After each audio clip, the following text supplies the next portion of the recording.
Hello. Hi, my name is Alison Coriell and I am the improvisation teacher here. We're going to be doing workshops and improv coming up. Therefore, anyone who's never done improv before or you've had some experience with improv in college, we will be doing some short form, some long form. It's really about impulse training. If improv scares you, good, you're a normal, healthy person. Congratulations.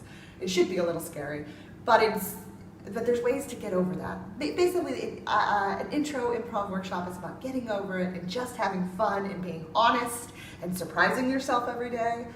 It's for people in all walks of life, whether you're a performer or you're a lawyer or someone dating and trying to meet some people at the bars. Improvisation is a great skill to have for everything, and we're looking forward to hopefully seeing you guys. All right, thank you.